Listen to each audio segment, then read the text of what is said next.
नमस्कार, हमारे छत्तीसगढ़ देख रहे हैं आप और मैं हूं आपके साथ अवंतिका श्रीवास्तव। इस बुलेटिन की शुरुआत करेंगे जांजगीर चांपा से मिल रही बड़ी खबर के साथ। एक परिवार के 3 लोगों को सांप ने काटा है। महिला और मासूम बच्चे की मौके पर ही मौत हो गई। एक बच्ची की हालत गंभीर बताई जा रही है। इस बच्ची को बिलासपुर सिम्स रेफर किया गया है।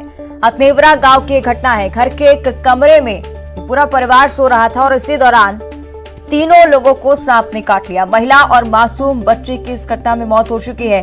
एक बच्ची की हालत गंभीर बताई जा रही है। इस बच्ची को बिलासपुर सिम्स रेफर किया गया है। हथनेवरा गांव की घटना, घर के एक कमरे में तीनों सोए हुए थे। एक ही परिवार के 3 लोगों को सांप ने काटा। महिला और मासूम बच्ची की मौत हो गई। ज्यादा जानकारी लेंगे सहयोगी रोहित शुक्ला हमारे साथ जांजगीर चांपा से जुड़ रहे हैं। रोहित, क्या कुछ जानकारी इस पूरी घटना पर? रोहित, आप सुन पा रहे हैं मुझे?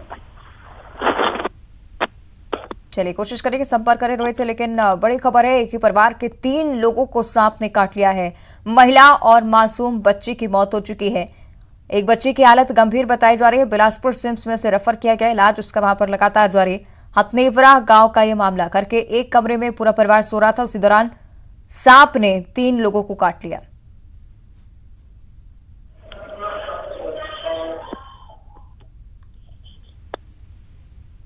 तो घर के एक कमरे में जब परिवार सो रहा था तो सांप ने 3 लोगों को काटा। महिला और मासूम बच्ची की मौत हो गई। एक बच्ची की हालत गंभीर बताई जा रही है।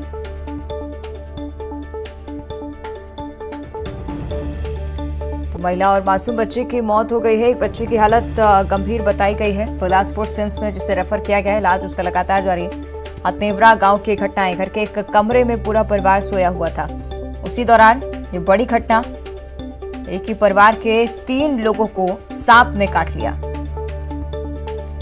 तो जांजगीर चांपा का बुलाकर जहां पर लगातार सांप निकलते हैं और एक और घटना सामने आई है, महिला और मासूम बच्ची की जिसमें मौत हो चुकी है। एक ही परिवार के 3 लोगों को सांप ने काटा है। तो बच्ची को बिलासपुर सिम्स रेफर किया गया है। उसकी हालत गंभीर बताई जा रही है। हथनेवरा गांव की घटना, घर के कमरे में पूरा परिवार सोया हुआ था। उस दौरान 3 लोगों को सांप ने काट लिया।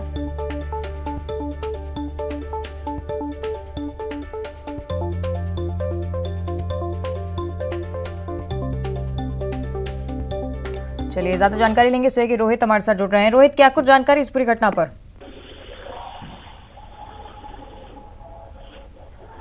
रोहित, आप सुन पा रहे हैं मुझे? जी अंतिका, निश्चित ही जानकारी लेना चाहेंगे पूरी घटना पर। देखो अंतिका, ये काफी दुखद घटना है और एक ही रात में एक पूरा परिवार उजड़ गया। ये बेहद दुखद घटना है। रात को पूरा परिवार जो है घर के कमरे में सोया हुआ था।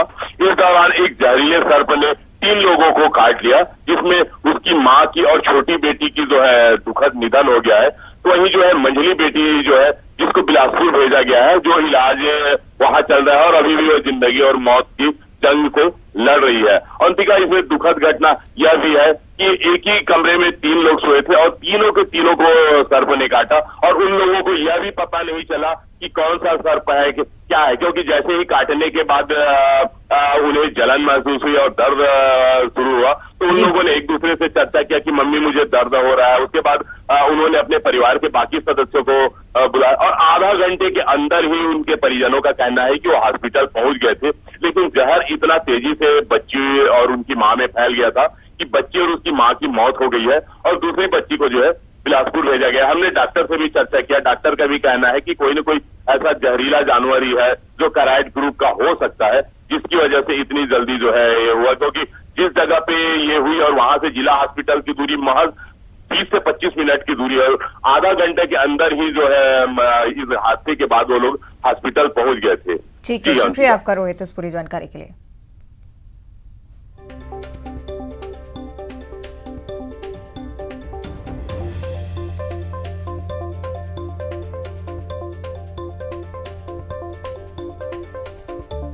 और इस बीच दिल्ली से एक बड़ी खबर सामने आ रही है। जैकलीन को पटियाला हाउस कोर्ट ने अंतरिम जमानत दी है। पटियाला हाउस कोर्ट ने 50,000 के निजी मुचलके पर जमानत दी है।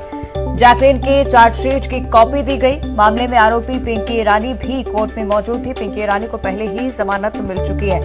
बड़ी जानकारी सामने आ रही है। जैकलीन को पटियाला हाउस कोर्ट ने अंतरिम जमानत दी है। 50,000 की निजी मुचलके पर जमानत दी गई। जैकलीन की चार्जशीट की कॉपी भी पेश की गई। मामले में आरोपी पिंकी ईरानी भी कोर्ट में मौजूद थी। पिंकी ईरानी को पहले ही जमानत मिल चुकी है। इस बीच जैकलीन फर्नांडिस को भी पटियाला हाउस कोर्ट ने अंतरिम जमानत दी है। बड़ी जानकारी, पटियाला हाउस कोर्ट ने 50,000 के निजी मुचलके पर जैकलीन फर्नांडिस को जमानत दी है। चार्जशीट की कॉपी भी दी गई है।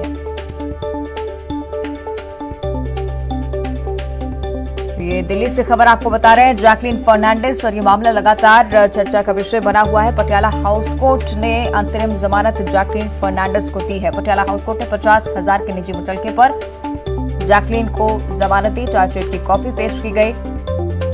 आरोपी पिंकी ईरानी भी उस दौरान कोर्ट में मौजूद थी। पिंकी ईरानी को पहले ही कोर्ट की तरफ से जमानत दी जा चुकी है।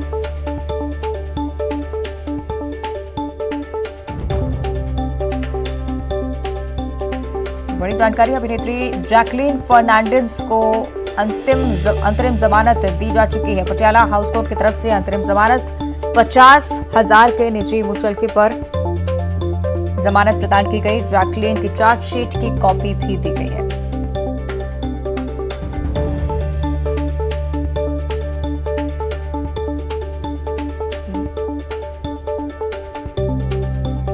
ज्यादा जानकारी लेंगे इससे कि शंकर आनंद हमारे साथ जुड़ रहे हैं। शंकर, जैकलीन को जमानत दी जा चुकी है, क्या कुछ जानकारी इस पर? निश्चित तौर पर देखिए, आज जैकलीन के लिए एक बेहद खुशी की खबर कही जा सकती है। जिस तरह से जैकलीन फर्नांडिस के खिलाफ पिछले कुछ दिनों पहले केंद्रीय जांच एजेंसी ईडी के द्वारा एक चार्जशीट दायर किया गया था। उस चार्जशीट में जैकलीन को भी आज उसको उस वक्त में आरोपी बनाया गया था। तो आज तकरीबन 10 बजे जैकलीन फर्नांडिस कोर्ट पहुंची और यहाँ दिल्ली स्थित कोर्ट पहुंचने के बाद आज उसे पेश करने के बाद बकायदा जब कोर्ट की सुनवाई हुई तो उसके बाद उसे जमानत दे दिया गया है। यानी कि फिलहाल अभी गिरफ्तारी की कोई भी संभावना जैकलीन के खिलाफ नहीं है। लेकिन सबसे आज एक कहा जाए रोचक जानकारी अगर की बात करें तो जब जैकलीन फर्नांडिस आज कोर्ट के रूम में आई थी तो आज वकील के ड्रेस में आई थी और पटियाला हाउस कोर्ट में आज इस मामले की सुनवाई हुई। हालांकि जिस तरह से कहा जाए बॉलीवुड अभिनेत्री जैकलीन काफी चर्चित अभिनेत्री हैं और उनके काफी फैन फॉलोवर्स कहीं उनके वहां कोर्ट रूम में न पहुंच जाएं, इसलिए आज वकील के ड्रेस में जैकलीन फर्नांडिस पहुंचे थी। उसके बाद तकरीबन 10 बजे के लगभग में कोर्ट में इस मामले पर सुनवाई शुरू हुई और कोर्ट ने इस मामले पर सुनवाई करते हुए जवाब दाखिल करने को कहा और 50,000 रुपए के निजी मुचलके पर उसे जमानत दे दिया गया है। इसके साथ ही जैकलीन को उसकी चार्जशीट की कॉपी भी जांच एजेंसी को सौंपने का निर्देश दिया गया है, जिससे कि वो अपने आगे जो कानूनी प्रावधान है वो भी आगे कर सके।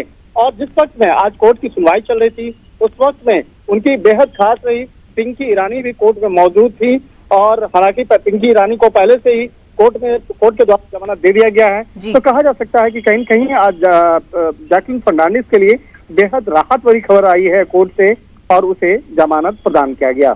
ठीक है, शुक्रिया आपका शंकर इस जानकारी के लिए। और अब जशपुर से बड़ी खबर है। शराब पीकर स्कूल आने वाले 2 शिक्षकों को सस्पेंड किया गया है। सहायक शिक्षक आलोक रंजन और अखिलेश टोपो सस्पेंड हो चुके हैं। प्राइमरी स्कूल चिरोटोली में पदस्थ दोनों शिक्षक डीईओ जेके प्रसाद ने इस कार्रवाई को अंजाम दिया। जशपुर से ये जानकारी आप तक पहुंचा रहा है। शराब पीकर स्कूल आने वाले 2 शिक्षकों को सस्पेंड करने की कार्रवाई डीईओ जेके प्रसाद की तरफ से प्राइमरी स्कूल चिरोटोली में दोनों शिक्षक पदस्थ थे। आरोपी के दोनों ही शराब पीकर स्कूल पहुंचे थे। सहायक शिक्षक आलोक रंजन और अखिलेश टोपो सस्पेंड हो चुके हैं। ज्यादा जानकारी लेंगे सहयोगी दीपक हमारे साथ जुड़ रहे हैं। दीपक, दोनों ही शिक्षकों को सस्पेंड किया गया है, निश्चित ही अनएक्सेप्टेबल बिहेवियर है। दीपक। अवंतिका, मैं आपको बताऊं कि जशपुर जिले में स्कूलों में शिक्षकों के शराब पीने की घटनाएं में ये पहला कोई मामला नहीं है। इससे पहले भी जशपुर जिले में इस तरह की घटनाएं सामने आती रही हैं और फरसाबाद विकासखंड के छिरोटोली स्कूल में ग्रामीण जो है वो लगातार शिकायत कर रहे थे अधिकारियों से कि इस स्कूल में पदस्थ 2 शिक्षक जो हैं वो रोज शराब के नशे में आते हैं। और ग्रामीणों की शिकायतों पर जब विकासखंड शिक्षा अधिकारी मौके पर पहुंचे तो उस दिन भी इन दोनों शिक्षकों ने शराब पी हुई थी, जिसके बाद जो है बीईओ ने कार्रवाई के लिए जो है जिला शिक्षा अधिकारी को प्रतिवेदन दिया था, जिसके बाद जिला शिक्षा अधिकारी JK प्रसाद ने इन दोनों शिक्षकों को निलंबित कर दिया है। निश्चित ही सख्त कार्रवाई हुई है। दीपक, शुक्रिया आपका इस जानकारी के लिए। आप बने रहेगा हमारे साथ, आगे भी आपसे जानकारी लेंगे। और एक और बड़ी खबर जशपुर से ही बाबूसाज बहार इलाके में हाथी का उत्पात देखने को मिल रहा है। हाथी ने बुजुर्ग महिला को कुचला है, घर के दरवाजे से खींचकर महिला को कुचला और वन अमला भी मौके पर पहुंचा। तपकरा वन परिक्षेत्र के बाबूसाज बहार की घटना जशपुर से ये खबर आपको बता रहे हैं। बाबूसाज बहार इलाके में हाथियों का उत्पात देखने को मिल रहा है। घर के दरवाजे से खींचकर महिला को कुचला है हाथी ने।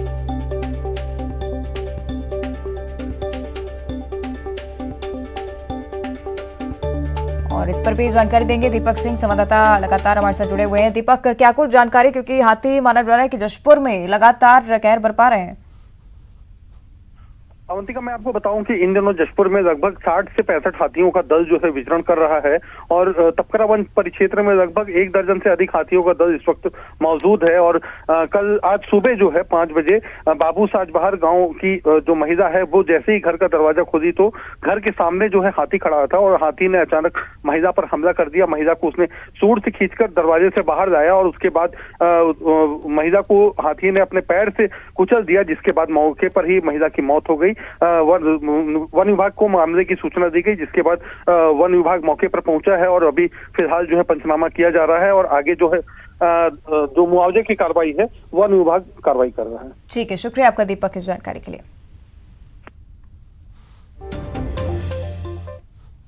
चलिए आगे बढ़ते हैं, बात करेंगे बलरामपुर की। 15 हाथियों के झुंड ने यहां पर डेरा डाल रखा है। रामानुजगंज के पास हाथियों का दल पहुंचा है। आपको बता दें कि कनकपुर तकिया टोला के जंगल में हाथियों की मौजूदगी दर्ज की गई है। झारखंड के कन्हर नदी पार कर हाथियों का झुंड यहां पर पहुंचा है। बलरामपुर में यह स्थिति 15 हाथियों के दल ने डेरा डाल रखा है। तो हाथियों की मौजूदगी यहां पर दर्ज की जा रही है और इसी वजह से ग्रामीणों में भी दहशत का माहौल है। कनकपुर तकिया टोला के जंगल में हाथियों की मौजूदगी है। झारखंड का वो इलाका पार कर बलरामपुर पहुंचे हैं हाथी। कनकपुर तकिया टोला जहां पर हाथियों की मौजूदगी देखने को मिली है।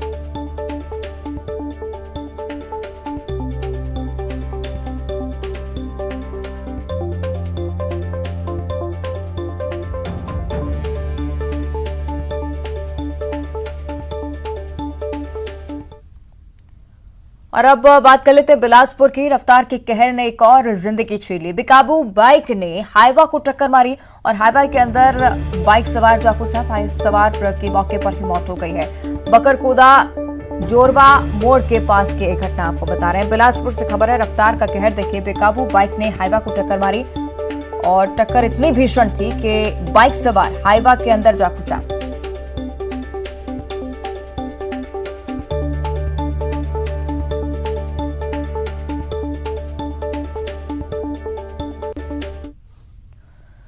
तो आज से नवरात्रि का पावन पर्व शुरू हो रहा है और आज कलश स्थापना के साथ मां दुर्गा के पहले स्वरूप मां शैलपुत्री की पूजा अर्चना की जा रही है। मां शैलपुत्री को पर्वतराज हिमालय की पुत्री माना जाता है और उनका वाहन वृषभ है, इसलिए इनको वृषोरूढ़ा और उमा के नाम से भी जाना जाता है। देवी सती ने जब पुनर्जन्म ग्रहण किया तो इसी रूप में वो प्रकट हुई थी। इस वजह से देवी के पहले स्वरूप के तौर पर माता शैलपुत्री की पूजा की जाती है। मां शैलपुत्री की उत्पत्ति शैल से हुई है। नवरात्रि के दौरान महानिशा की पूजा 2 अक्टूबर को जबकि 3 अक्टूबर को महानवमी की पूजा होनी है। वहीं नवरात्र का पारण 5 अक्टूबर को होना है। साथ ही छत्तीसगढ़ के भी सभी माता मंदिर और शक्तिपीठों में भक्तों का सैलाब उमड़ रहा है। इसकी तस्वीरें आपको दिखा रहे हैं। माता के दरबार में भक्त मनोकामना की ज्योत जला रहे हैं। तो नवरात्रि की शुरुआत आज से हो चुकी है और नवरात्रि का आज पहला दिन है। नवरात्रों में 9 दिनों तक मां दुर्गा के 9 स्वरूपों की पूजा की जाती है और मां भगवती के प्रथम स्वरूप शैलपुत्री की पूजा अर्चना करने के लिए घर में सुख शांति का वास माना जाता है। साथ ही मंदिरों में माता के भक्तों का जन सैलाब उमड़ रहा है। राजधानी रायपुर के आकाशवाणी चौक स्थित मां महाकाली मंदिर में भी भक्तों का तांता लगा हुआ है।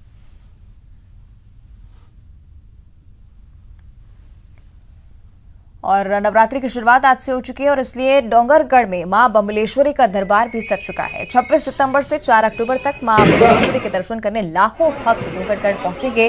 डोंगरगढ़ में मां बमलेश्वरी ऊपर पहाड़ों में विराजी हुई हैं और वहीं उनकी छोटी बहन छोटी बमलेश्वरी नीचे विराजी हुई हैं। दोनों माता के दर्शन करने भक्तों का तांता लगा हुआ है।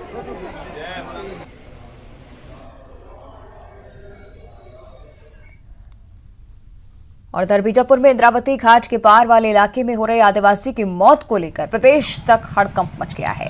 स्थानीय विधायक विक्रम मंडावी, कलेक्टर राजेंद्र काटारा और साथ ही एसपी आंजनेय वशने ने पीड़ित गांव का दौरा किया। नक्सल प्रभावित क्षेत्र होने की वजह से पूरी टीम कड़ी सुरक्षा के बीच इंद्रावती घाट उस पारी पहुंची, जहां से टीम को गांव तक भेजा गया। मेडिकल टीम 3 दिनों से अभी भी गांव में है। बीते 3 दिनों से कई मेडिकल टीमों को नाव से नगर सेना की टीम ने नदी पार करवाई है। आंगनवाड़ी, मितानिनी और राजस्व अमले को नगर सेना की टीम नदी के उस पार पहुंचा रही है। मेडिकल टीम के अलावा भी ग्रामीणों को भी नगर सेना की टीम मदद कर रही है। मौत के आंकड़ों को लेकर भी लगातार विवाद है।